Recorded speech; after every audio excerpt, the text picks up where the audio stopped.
Transport రంగం సమస్యల పరిష్కారానికి తెలంగాణ ప్రభుత్వం సిద్ధంగా ఉందని మంత్రి ఉత్తమ్ కుమార్ రెడ్డి పేర్కొన్నారు. మంగళవారం మంత్రి మీడియాతో మాట్లాడారు. ట్రక్కుల యజమానులు పెట్రోల్, డీజిల్ కోసం ప్రజలను ఇబ్బంది పెట్టొద్దని సూచించారు. అంతేకాదు పెట్రోల్, డీజిల్ కోసం ప్రజలు ఆందోళన చెందాల్సిన అవసరం లేదని చెప్పారు. మరోవైపు ట్రక్కు డ్రైవర్లతో పోలీసులు, అధికారులు జరిపిన చర్చలు సఫలమయ్యాయి. అధికారులు స్పష్టమైన హామీతో ట్రక్కు డ్రైవర్ల ఆందోళన విరమించారు. తెలంగాణలో పెట్రోల్కి ఎలాంటి సమస్య లేదని Telangana state petrol bunk association president Amarender Reddy కూడా చెప్పారు. కానీ రేపు, ఎల్లుండి పెట్రోల్ బంకులు బంద్ అంటూ వస్తున్న వార్తలు సరికాదని ఆయన అన్నారు. వినియోగదారులకు ఎలాంటి ఇబ్బంది లేదన్నారు. అన్ని బంకులలో పెట్రోల్ అందుబాటులో ఉందని చెప్పారు. గాబరా పడి ఎక్కువ మొత్తంలో ఎవరూ పెట్రోలు, డీజిల్ కొనుగోలు చేయొద్దని మనవి చేశారు. ఇక ఆయిల్ ట్యాంకర్ల డ్రైవర్ల సమ్మె అని తెలుసుకుని హైదరాబాద్లోని పెట్రోల్ బంకులకు వాహనదారులు పోటెత్తారు.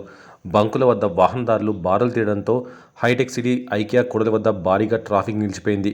కార్యాలయాల నుంచి ఇంటికి వెళ్లే నగరవాసులు తీవ్రంగా ఇబ్బందులు ఎదుర్కొన్నారు. కొన్ని బంకుల వద్ద నో స్టాక్ బోర్డులు కూడా వెలిశాయి.